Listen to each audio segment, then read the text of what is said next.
LaMelo.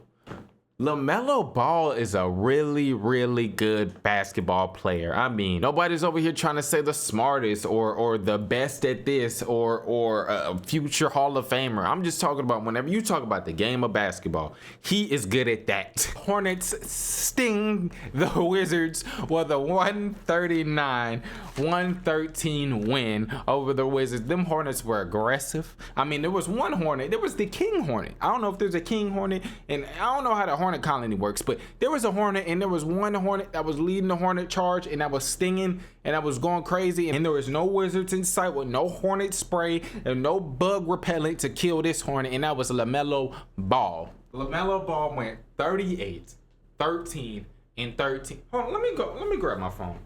Let me look this up real quick, because maybe am I giving out fake stats? 38, 13, and 13.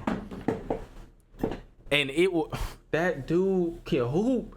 But it's like, it's winning basketball in a way. He's going to be an all-star. Mark it down right now on your calendars that LaMelo, as long as Melo Ball can stay healthy and he can play, like, I don't know how many games you have to play to qualify to be an all-star to make these all-NBAs. He's going to make them for the rest of his career. And he's not really a selfish player like that. He makes tough shots. Don't get me wrong. Sometimes you'll see him like take deep threes or see him take like go in the paint and throw something up. You might be like, yo, like maybe you could have made a pass there or maybe you could have did that. But he can make those shots. Like some people can just make those shots and he makes those tough shots. They were down 16 at half. And I think the first play from the Hornets, Melo had the ball. He passed it off to somebody else. They kind of had got like, you know, smothered. They gave it back to Melo. Instead of Melo it was still a lot of time left on the clock. Instead of Melo like just being like, hey, F it, we down. Let me just shoot and go crazy. Like he had like, I don't know what he did. He did like a behind the back pass to Concanipple for a three. Like he was still passing the ball and getting up off the rock. He sees a mismatch. He sees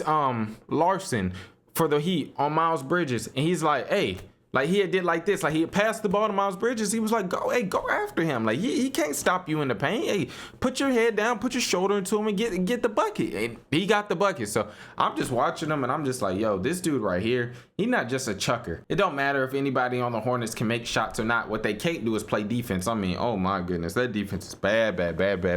Losing 117-144 is crazy, but it didn't feel like a blowout, which is wild. Like I'm watching this game and even though it was a blowout, the whole game didn't feel like a blowout. It felt like it was like back and forth. It was a game of runs, and then Miami just ended up just going crazy with the threes. On the Hornets side of things, we talked about LaMelo, but Concanipple, bro, that dude right there is a hooper. I told y'all, it was either him or Fears, in my opinion, as a Pelicans fan. Like, I was literally, like, I wouldn't be mad at either or because both of them can score, but Con has the playmaking ability. There was a few moments in that game right there where Con was just passing people open, like doing the Jokic type of like, I'm not going to give it to you where you have to think about it. Like, I'm going to lead you into making a shot. So, and he was making his shots. He was making his open shots. Bro is a pure shooter, pure scorer. Shout out to Con. Just shout out to that game in total. Like, I was just surprised. I was impressed with both teams, no matter if it was a blowout or not.